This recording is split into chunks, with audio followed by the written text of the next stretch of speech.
मनुष्य बहुत ही जिज्ञासा से भरा हुआ एक प्राणी होता है और यही कारण है कि हम आए दिन नई नई चीजों की खोज करते रहते हैं। पर कभी कभार हमारे द्वारा खोजी जाने वाली चीजें इतनी अजीब या दिलचस्प होती हैं कि वे जवाब से ज्यादा तो सवाल खड़े कर देती हैं। आसमान से गिरने वाली अनोखी वस्तुओं से लेकर जमीन के नीचे छिपी प्राचीन विसंगतियों तक पेश हैं इंसानों द्वारा खोजी जाने वाली आज तक की सबसे अजीबोगरीब चीजें। नदी में मिले विचित्र क्यूब। मई 2020 में इंग्लिशमैन विल रीड इंग्लैंड के कोवेंट्री में स्थित छिछली नदी की तली में सोना तलाश रहे थे। तभी उनके साथ कुछ ऐसा हुआ जिसकी उन्हें जरा भी उम्मीद नहीं थी।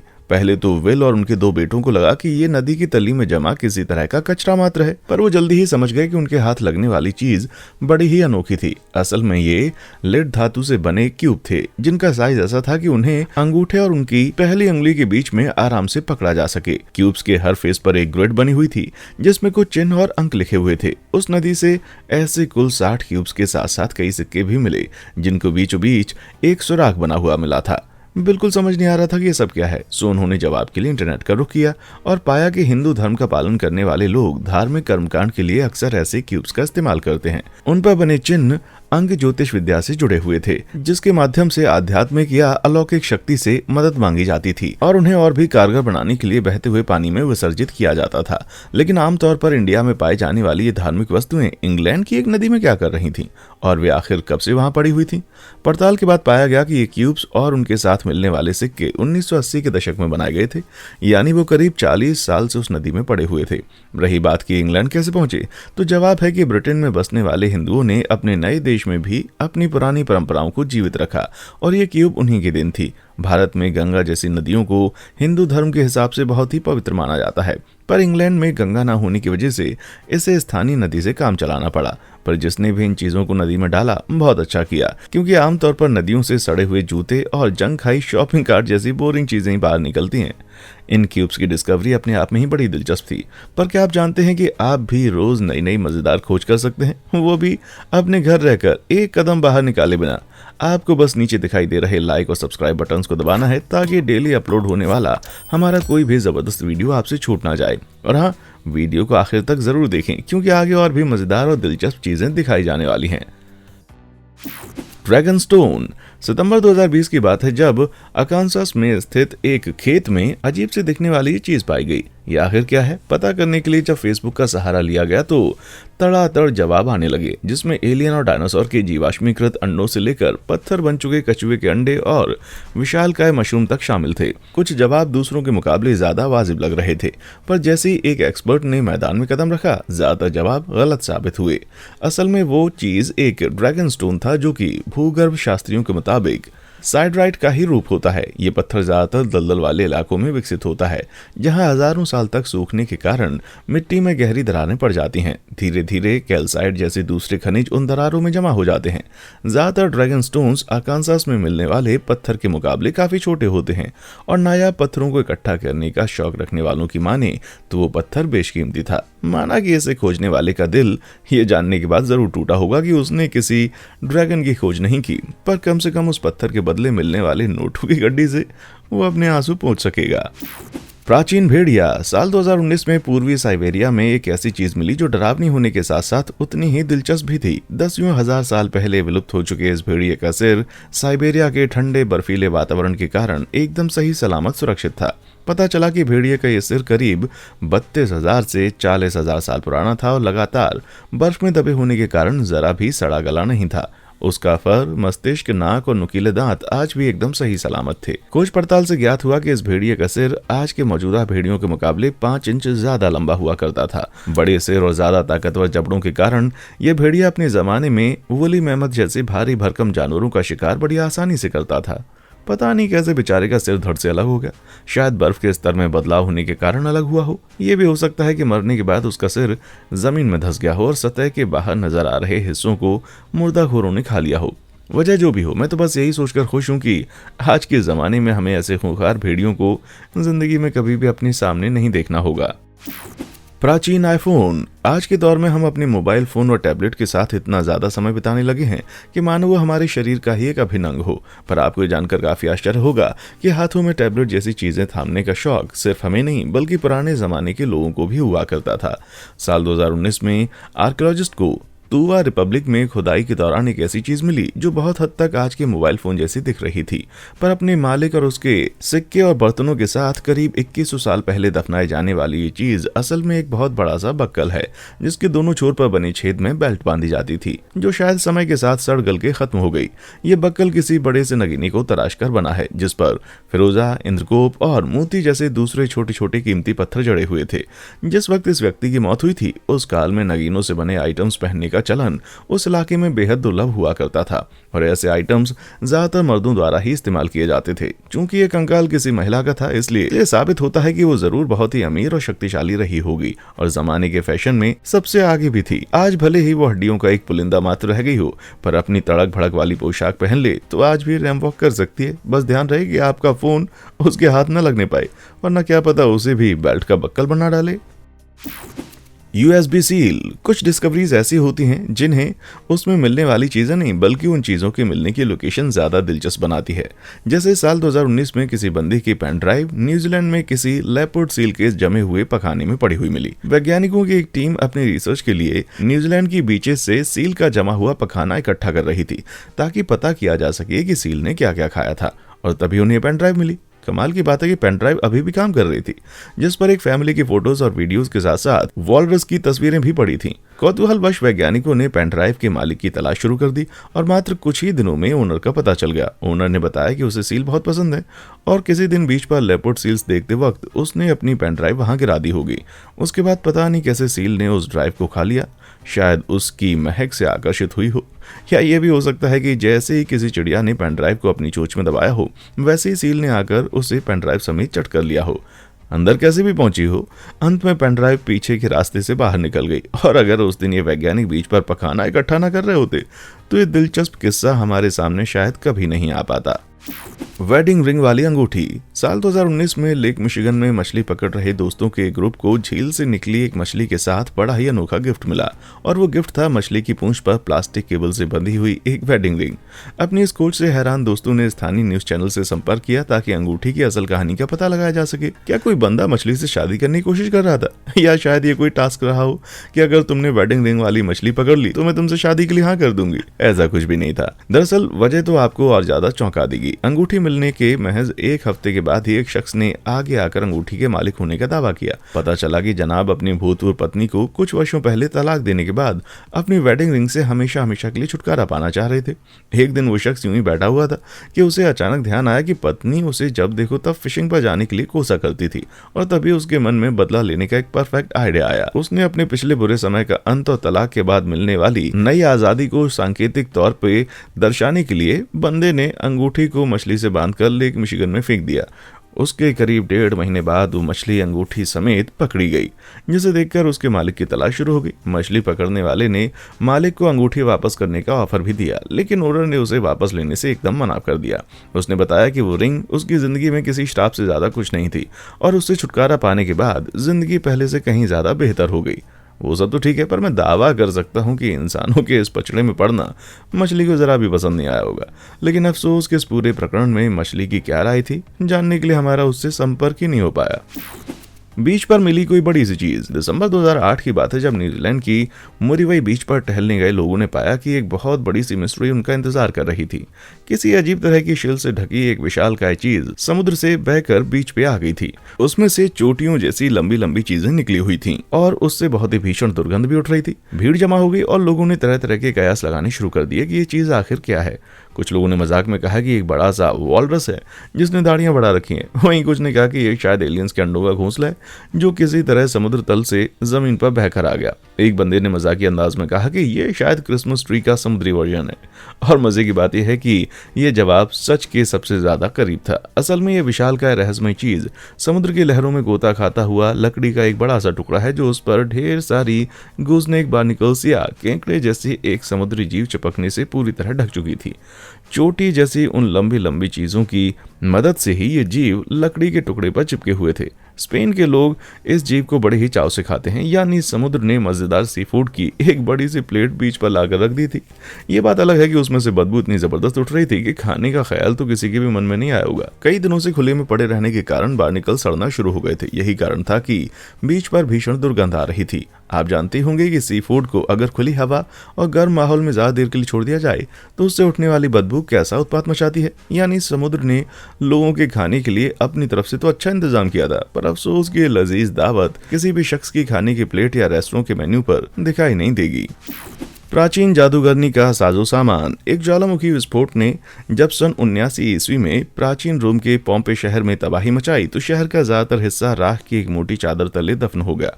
वहां रहने वाले लोग भीषण गर्मी और विस्फोट में निकलने वाले कारणों से दम घुटने के कारण मर गए, पर ज्वालामुखी की राख ने उनके मृत शरीरों और उस दौर में इस्तेमाल की जाने वाली रोजमर्रा की चीजों को एकदम सही सलामत सुरक्षित रखा, जिससे हमें सटीक जानकारी प्राप्त होती है कि 2000 साल पहले लोगों का जीवन आखिर कैसे हुआ करता था। आधुनिक काल में की जाने वाली खुदाइयों में से एक से बढ़कर एक चीजें जमी हुई राख के नीचे से निकलकर सामने आई हैं, और ऐसी एक बड़ी दिलचस्प चीज मिली थी अगस्त 2019 में। खुदाई में निकले एक मकान में एक लकड़ी का संदूक मिला जो तांबे की कुंडियां छोड़कर लगभग पूरी तरह से सड़ चुका था। माना जाता है कि संदूक टोने टोटके करने वाली किसी जादूगरनी का था और तरह तरह की चीजों से भरा हुआ था, जिसमें हड्डियों से तराशे गए बटन, स्कैरेब बीटल, क्रिस्टल्स, लकड़ी का लिंग, छोटी छोटी गुड़िया और यहाँ तक कि कुछ दांतों समेत और भी बहुत सी चीजें मिली। माना जाता है कि ये सारा साजो सामान जादू टोने करने के लिए इस्तेमाल होता था और इनमें से कई आइटम्स को ताबीज या माला के रूप में पिरोकर इनकी शक्तियों से फायदा लेने की उम्मीद में पहना जाता था। आप सोचेंगे कैसा फायदा? मसलन किसी का भविष्य जानना, मनचाहा प्रेम पाना, धंधे दौलत में कामयाबी पाना और अपना भाग्य चमकाना। उस भाग्य चमकाने वाले टोटके में शायद थोड़ी सुधार की जरूरत है, क्योंकि मालिक का क्या हश्र हुआ वो आपके सामने है। शुक्र है कम से कम जादूगरनी के इस रंग बिरंगे कलेक्शन का भाग्य अच्छा था, जो वो पोम्पे में मची तबाही के बावजूद भी सही सलामत बचा रहा। प्राचीन रोम के रहस्यमयी डोडेकाहेड्रन। कई अजीबोगरीब चीजें ऐसी हैं जो सिर्फ एक बार नहीं बल्कि बार बार खोजी जाती हैं, पर उसके बावजूद हमें उनके बारे में कोई नई जानकारी हासिल करने में बार बार नाकामी का ही सामना करना पड़ता है। रोमन डोडेकाहेड्रन कही जाने वाली इस चीज का मामला भी एकदम ऐसा ही है। डोडी का मतलब 12 सपाट सतहों वाली आकृति और रोमन इरा में उत्पत्ति होने के कारण इसे अपना नाम मिला। ये डोडेकाहेड्रन ज्यादातर दूसरे से चौथी ईस्वी शताब्दी के दौरान के हैं। इन खोखली चीजों के कोनों पर छोटे गोले लगे होते हैं और चपटी सतह पर अलग अलग आकार के सुराख बने होते हैं। ज्यादातर डोडेकाहेड्रन तांबे के मिश्रित धातु से बनाए जाते थे और ये हमेशा सिक्कों के ढेर के साथ पाए जाते हैं, जिससे अंदाजा लगाया जाता है कि शायद इन्हें बेहद कीमती माना जाता था। पर असल में इस चीज का इस्तेमाल क्या था? सच तो यह है कि 1739 में इस तरह का पहला रोमन डोडेकाहेड्रन खोजे जाने से लेकर आज भी उत्तरी यूरोप की रोमन साइट्स पर मिलने वाले डोडेकाहेड्रन तक हमें इस बात का सटीक जवाब नहीं मिल पाता। कुछ थ्योरीज की माने तो इन्हें सजावटी आइटम्स या मोमबत्ती होल्डर की तरह इस्तेमाल किया जाता था, क्योंकि कुछ पीसेज ऐसे प्राप्त हुए हैं जिनके अंदर मोम के अवशेष मौजूद थे।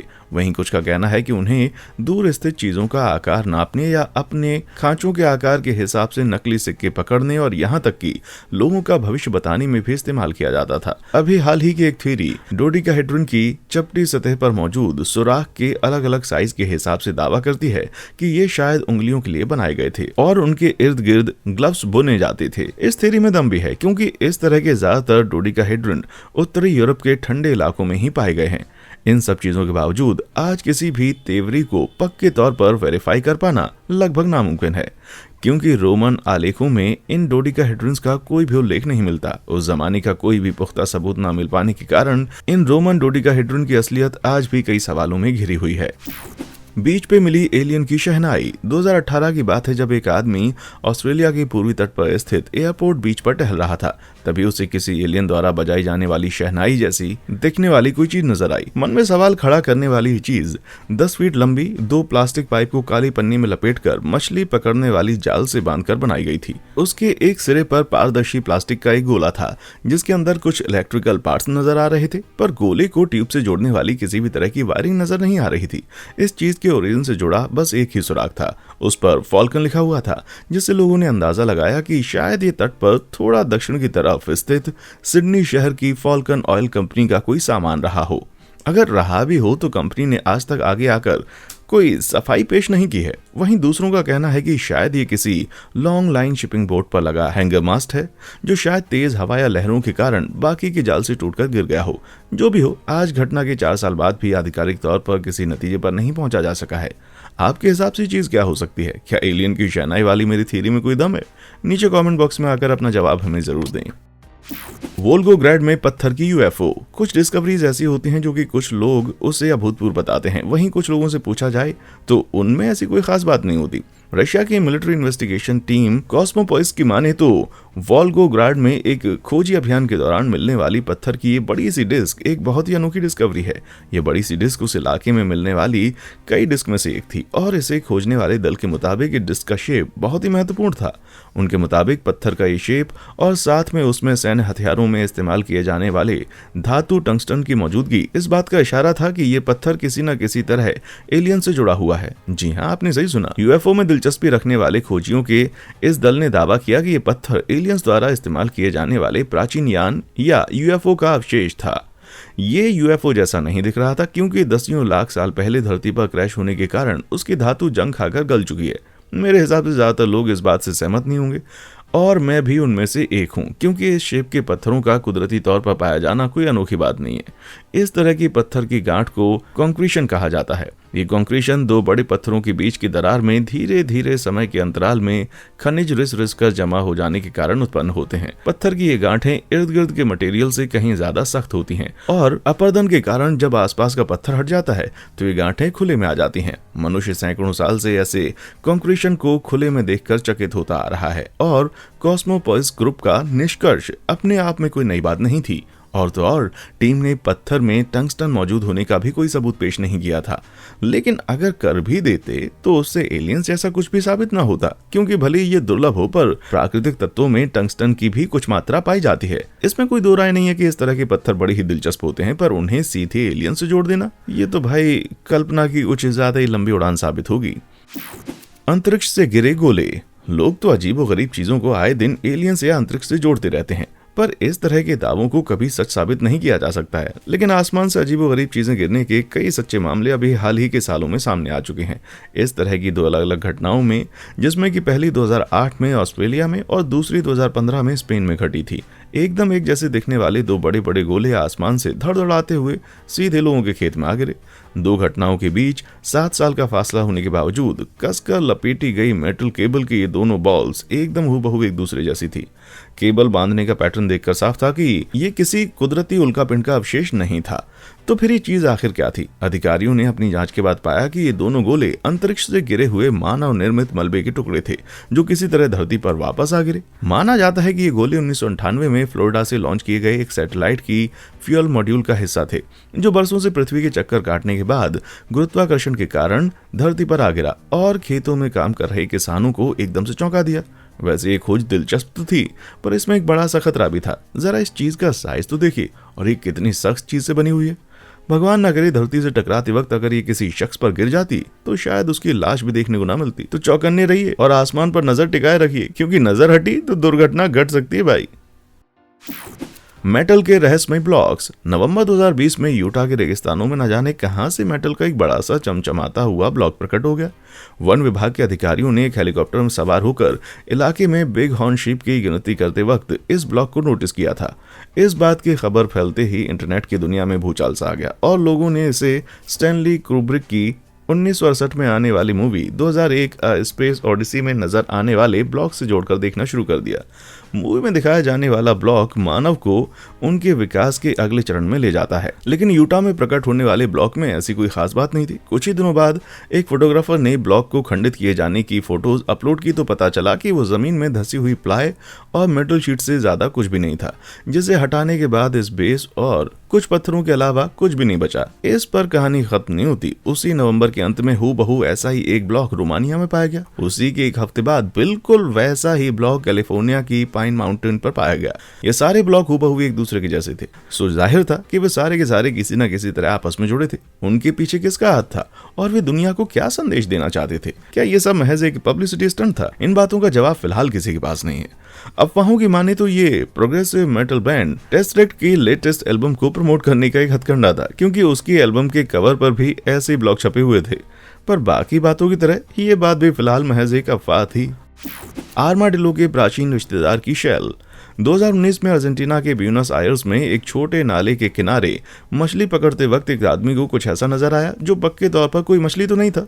नदी के कीचड़ में उन्हें एक अजीब सा दिखने वाला पत्थर नजर आने पर जब वे उसे बाहर निकालने के लिए नदी में उतरे तो पाया कि उसका साइज तो उनकी उम्मीद से कहीं ज्यादा बड़ा था और उसका बाहरी टेक्सचर मधुमक्खी के किसी छत्ते जैसा था। साफ था कि यह कोई ऐसा वैसा पत्थर नहीं है। और जब एक्सपर्ट्स को निरीक्षण के लिए बुलाया गया तो पता चला कि बेहतरीन तरीके से सुरक्षित पड़ा हुआ ये एक जीवाश्म था। सटीक तौर पर कहा जाए तो ये एक गैलेप्टिडॉन नामक प्राणी का जीवाश्म था, जो आज के आर्माडिलो के बड़े शैले हड्डी के कवच वाले पूर्वज हुआ करते थे। मोटे डंडे जैसी दुम वाले ये प्राणी करीब 10,000 साल पहले पृथ्वी से विलुप्त हो गए थे। इतने बेहतरीन तरीके से सुरक्षित जीवाश्म का मिलना थोड़ा सा दुर्लभ है, पर अर्जेंटीना के इस इलाके में इस जानवर के और भी कई जीवाश्म पाए जा चुके हैं। ऐसी ही एक और दिलचस्प खोज हुई थी 2020 में, जब खेतों में गाय चराते वक्त एक किसान को इस प्राणी के दो जीवाश्म एक साथ नजर आए। और कमाल तो देखिए, खुदाई करने पर उस जगह पर गैलेप्टिडॉन के कुल 4 जीवाश्म मिले। एक के बाद एक होने वाली ये खोजें साल 2015 में अर्जेंटीना के ब्यूनस आयर्स के पास स्थित कार्लोस सपेगात्सी नाम के शहर में होने वाली सबसे पहली खोज के बाद हुई थी। जाहिर है आज का ब्यूनस आयर्स विलुप्त होने से पहले किसी जमाने में गैलेप्टिडॉन की पसंदीदा जगह रही होगी। उम्मीद है कि भविष्य में हमें ऐसे और भी जीवाश्म देखने को मिलेंगे। ऐसी डिस्कवरीज भले ही शुरू में लोगों को थोड़ा कंफ्यूज करती हूँ, पर जैसा कि हमने देखा कभी कभी सबसे अच्छी डिस्कवरीज भी बड़ी अजीबोगरीब नजर आ सकती हैं। आपके द्वारा या आपके इलाके में खोजी जाने वाली आज तक की सबसे अजीबोगरीब चीज क्या थी? नीचे कमेंट बॉक्स में हमें अपना जवाब बताना बिल्कुल ना भूलें। और हाँ, देखने के लिए शुक्रिया।